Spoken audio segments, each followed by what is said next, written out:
آپ نے شاید وہ لطیفہ سنا ہے میرا، موبائل میں تو سنا ہی ہوگا کہ ایک شکاری کے جال میں کوا اور کبوتر دونوں پھنس گئے تھے، تو کوا بھی رو رہا تھا اور کبوتر بھی رو رہا تھا، تو کبوتر نے کوے سے کہا چپ، کاؤں کاؤں کاؤں کاؤں کر کے میرا دماغ خراب کر دیا۔ تو کوا بولا تو بھی تو گڈر گو کر کے میرا دماغ خراب کر رہا ہے۔ تو کبوتر بولا میں تو اس لیے رو رہا ہوں کیونکہ میں تو حلال ہوں، شکاری مجھے جال سے نکالے گا اور کاٹ کے کھا جائے گا، مجھے تو کٹنا ہی کٹنا، اس لیے رو رہا ہوں۔ تو کیوں رو رہا بے کوے؟ تو تو حرام ہے، تیرا کیا کرے گا؟ چال ڈالے گا کیا؟ تو 2-4 گھنٹے بعد شکاری آئے گا، ہے کوا پھنس گیا، تجھے نکالے گا اڑا دے گا، تیرا کیا کرے گا؟ تو تو حرام ہے، تو تو شکاری کے کسی کام کا نہیں ہے۔ کوا بولا میں تم سے زیادہ ٹینشن میں ہوں۔ کبوتر نے کہا کیوں؟ کہا یہ جال کسی جاہل کا نہیں ہے، مولوی کا جس میں ہم پھنسے ہوئے ہیں۔ کہا کیا؟ کبوتر نے کہا کیا؟ کہاں؟ تو کہا مولوی کا ہے تو کیا ہوا؟ کہا مجھے بھروسہ نہیں، پتہ نہیں کب حلال کا فتویٰ دے کے مجھے بھی کاٹ کے کھا جائے، اس مولوی کا کوئی بھروسہ نہیں ہے، اس لیے میں تم سے زیادہ پھنسا ہوا ہوں، تم سے زیادہ میرا ٹینشن ہے کہ مولوی کچھ نہ کچھ نکال لے گا اپنے لیے راستہ، اپنے لیے راستہ کچھ نہ کچھ نکال لے گا۔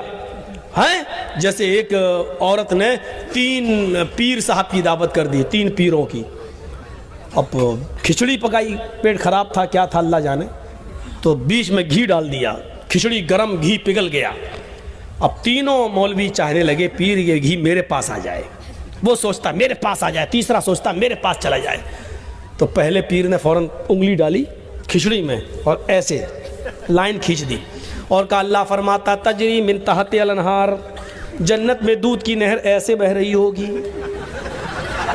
دیکھا جنت میں دودھ کی نہر کیسے بہے گی، کھچڑی میں انگلی ڈال کے کھینچ لی اپنی طرف اور پگھلا ہوا گھی سب اس کی طرف چلا گیا۔ دوسرا کہتا نہیں جنت میں ادھر تو شہد کی نہر بہہ رہی ہوگی، دودھ کی نہر ادھر بہہ رہی ہوگی۔ اس نے 2 انگلی ڈالی اور کہا کہ تجریان من تحت الانہار، دودھ کی اور شہد کی نہر ادھر بہہ رہی ہوگی، اس نے 2 انگلی ڈال کے اپنی طرف کھینچ لیا۔ اب تیسرا دل میں سوچتا کمینے مجھے کیوں مار رہے ہو؟ تو اس نے کہا، تیسرے نے بڑا اچھا فارمولہ نکالا، تیسرے نے کہا بھائی تم ڈائریکٹ جنت و جہنم تک پہنچ گئے، جنت و جہنم سے پہلے قیامت آئے گی، اور جب قیامت آئے گی تو زمین میں زلزلہ پیدا ہوگا، آپ کو معلوم ہے زمین میں زلزلہ کیسے آئے گا؟ اس نے پوری پلیٹ اٹھائی اور کہا اذا زلزلت الارض زلزالہا، اس نے پوری پلیٹ اٹھا کے کیا کہا اذا زلزلت الارض زلزالہا، جب زمین پوری شدت کے ساتھ ایسے ایسے ایسے ایسے ہلائی جائے گی، گھی چاروں طرف پھیل گیا، کہنے لگا اب کھاؤ، اکیلے لے رہے تھے دودھ کی نہر اور شہد کی نہر، تو اپنے لیے راستہ نکال لیا جاتا ہے۔ اللہ کی قسم یہ علماء قوم کا سرمایہ بھی ہیں اور علماء سے نقصان بھی ہو جاتا ہے، جب غلط راستے پہ لے جائیں کیا کریں، بیچاری پبلک کیا کرے، عوام کیا کرے، مولانا یہ صحیح کہ وہ صحیح، عوام بیچاری کیا کرے؟ اس لیے علماء کی بہت ذمہ داری ہے کہ اپنی قوم کو صحیح راستے پہ لے جائے۔ مولانا ابوالکلام آزاد نے لکھا تھا کہ ایک عالم جب پھسلتا ہے تو پوری قوم پھسلتی ہے، ایک عالم جب غلطی کرتا ہے تو پوری قوم غلطی کرتی ہے۔